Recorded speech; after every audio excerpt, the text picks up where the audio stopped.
Vendo Jesus, as multidões, subiu ao monte, e como se assentasse, aproximaram-se os seus discípulos, e ele passou a ensiná-los, dizendo, versículo 3, bem-aventurado os humildes de espírito, porque deles é o reino dos céus. Ser humilde de espírito, existem pessoas que elas confundem muito a palavra humildade ou ser humilde com ser humilhado. Eu já vi também muitos confundirem aquele versículo onde a Bíblia diz assim: os que se humilham serão honrados. Tem gente que diz sempre assim: os humilhados serão honrados. E não é porque a pessoa está sendo humilhada que ela vai ser honrada. Ela é honrada se ela se humilha. Todo mundo vive me humilhando, pastor. Meu marido me humilha, meus filhos me humilham, meu pai me humilha, meu patrão vive me humilhando. Mas não tem problema não. Os humilhados serão exaltados. Não, a Bíblia não diz isso. Não é porque a pessoa está sendo humilhada pelos outros que Deus vai honrá-la apenas por isso. Mas sim, se ela se humilhar. Se o espírito dela for humilde. Até porque quem é humilde nem se sente humilhado.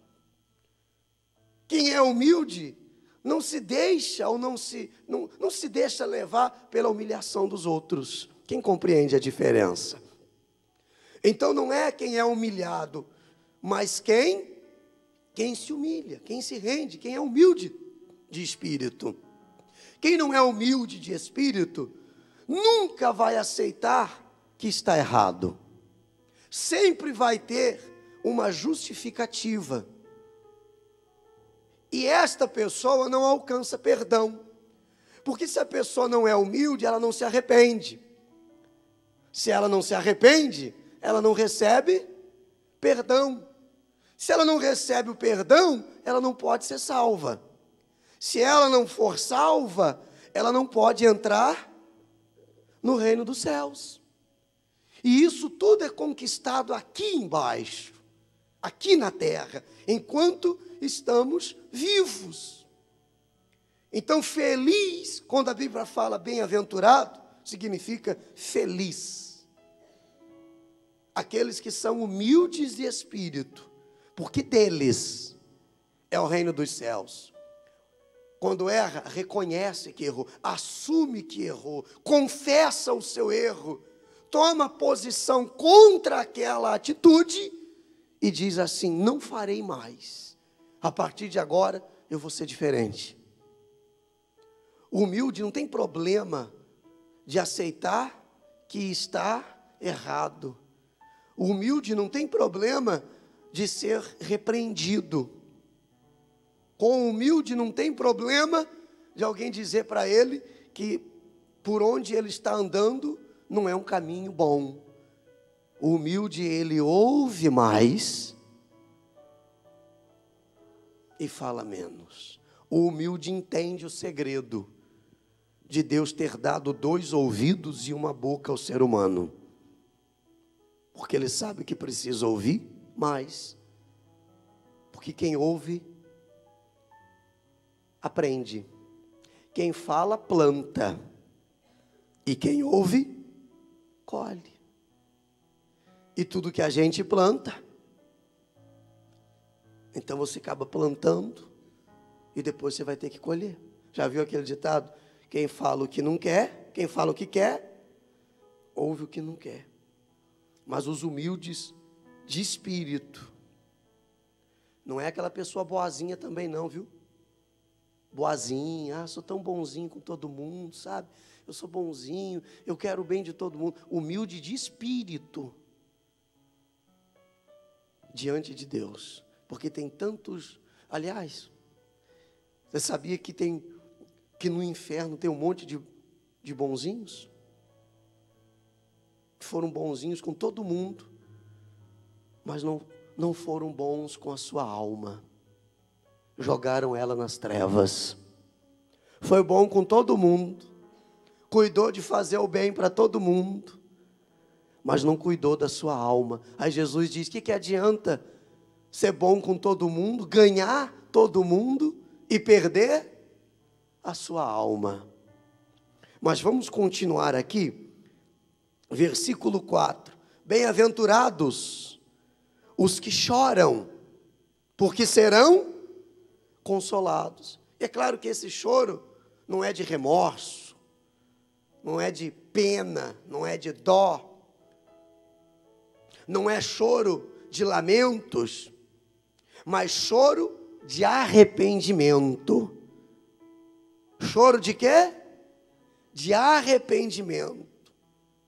De lembrar de onde saiu e saber que tem sempre uma chance de recomeçar.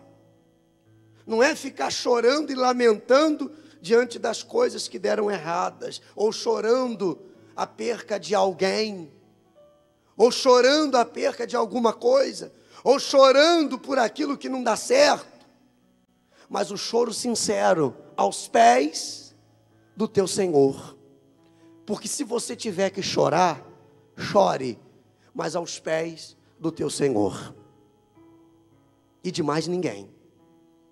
Porque se você chorar aos pés do teu Senhor, não vai precisar você chorar diante dos outros. Não vai precisar que você chore diante de alguém. Porque tem pessoas que elas choram e imploram o perdão do fulano, o perdão da fulana. Chora e implora que a fulana mude com ele, que o fulano compreenda ele. E deveria fazer exatamente isso. Mas aonde? Aos pés do Senhor Jesus. Chorando e implorando o perdão dele. E pedindo que ele lhe compreenda, lhe entenda, lhe dê uma chance.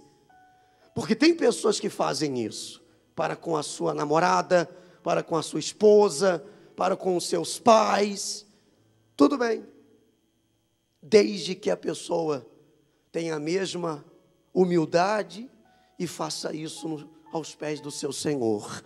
Por isso ele diz: bem-aventurados que choram, porque serão consolados. Não é o choro que comove a Deus, mas quando você se arrepende, normalmente você chora. Quem concorda? Normalmente, estou dizendo que é uma regra, mas normalmente você chora. O choro representa uma vida nova. Primeira atitude nossa quando viemos ao mundo, primeira coisa que nós fizemos, você sabe? E quando não chora, apanha. Apanha, se não chorar, apanha. O choro representa que uma vida nova se inicia, diga glória a Deus. O choro demonstra que ali se inicia uma vida nova. Quando não chorou, é porque ainda tem alguma coisa errada. Chora, miserável, e bate, né? Né? Já nascemos apanhando já, né? Bem-aventurados os mansos, porque o quê? Porque herdarão a terra. Mansos são aquelas pessoas que agem, vivem pela fé, mas com paciência. Não atropela as coisas, não coloca os pés pelas mãos, sabe? Não vive a todo instante com o estupim aceso. Sabe que vai dar e tem paciência para esperar. Calmo em tudo. Porque quando você se irrita fácil, você também perde a razão. Diante dos homens e diante do diabo também. É tudo o que ele quer. Que você perca a razão, a paciência, a calma, a mansidão. e atropele as coisas. Tome decisões precipitadas. Já que não está acontecendo mesmo como eu quero, então eu vou fazer desse jeito aqui. Já que a coisa não está indo como eu gostaria que fosse, então quer saber? Vou jogar tudo para o alto. Já que não vai de um jeito, então vou fazer de outro. Tem pessoas, a Bíblia diz assim, ó, um só pecador, grava isso, um só pecador desperdiça muitas coisas boas. Então, quando nós tomamos atitudes precipitadas, não temos mansidão na hora de agir com os nossos entes queridos, a gente desperdiça muita coisa boa. Não tem mansidão com as pessoas que estão ao seu redor. E um dos frutos do Espírito Santo, você sabia que é a mansidão? Tolerar. Ah, mas se eu estou certo, se eu tenho a razão, eu não tolero não. Pois é, aí quando você age dessa forma, acabou de perder a razão. Tinha, até que estava calmo. Era toda a razão sua. Mas no momento que você perdeu a mansidão, também perdeu? Rimou, né? No momento que perdeu a mansidão, também perdeu a razão. Ah, mas o fulano também grita comigo. E eu acho isso ridículo, pastor. Eu acho isso horrível. Aí eu vou lá e grito com ele também. Então você foi igual a ele. Desceu no mesmo nível. Mas sabe por que eu fiz isso aqui, pastor? Porque ele também já tinha feito antes. E isso não se faz. Tem gente que ainda fala desse jeito. Está vendo? Mas eu só agi dessa forma, pastor, porque ele também vinha fazendo assim. E eu não acho justo. Tem alguma coisa errada aí, não tem? Não está coerente. Ué, se eu não acho certo, se eu não acho justo o que ele está fazendo, então cabe a mim não fazer. E quando você tem mansidão para lidar com as coisas, tudo se resolve melhor. Você mantém a calma e deixa que a situação ela se resolve. Depois você se sente um vencedor. Mas quando a gente vai lá e troca os pés pelas mãos, a gente se sente um fracassado. Quem está entendendo até aqui? Então os mansos de coração os mansos herdarão a terra. Sabe o que significa isso? Ser bem-sucedido. Ser bem-sucedido em tudo que você fizer. Herdar a terra significa ser uma pessoa de sucesso. Ter sucesso no seu casamento. Ter sucesso nos seus negócios. Quando você age com mansidão, você tem sucesso na educação dos seus filhos. Quantos pais que não têm mansidão com seus filhos? Não são mansos. Eu não estou dizendo tolerar coisa errada. Mas repreender com mansidão tem uma diferença. E dá exemplo. Porque o exemplo arrasta, o exemplo muda. Melhor do que 1000 palavras. Concorda ou não? Quem concorda? Então, quando você é manso em relação às pessoas que estão ao seu dispor, que trabalham com você, que convivem com você, é tão bom ficar perto de alguém assim, né? E às vezes o céu está caindo na cabeça dela e ela está o quê? Tranquila, mansa. O manso não descarrega as coisas dele, os problemas dele em cima dos outros. Às vezes a pessoa não tem alguma coisa que não está certo e todo mundo que chega perto dela paga o pato. Todo mundo que se aproxima, sabe o dia mal? Ele está passando pelo dia mal, pelo dia difícil e quer que todo mundo passe. Se alguma coisa não estiver bem para ele, ele não suporta ver alguém sorrindo. Não está legal para você, não quer dizer que não tem que estar para os outros. Compreende, sim ou não? Ser manso é você se colocar, grava aí só, sempre se colocar no lugar do outro. Quando você consegue se colocar no lugar do outro, você muda as suas atitudes. Mas se fosse eu lá, como é que essa pessoa iria reagir a meu respeito?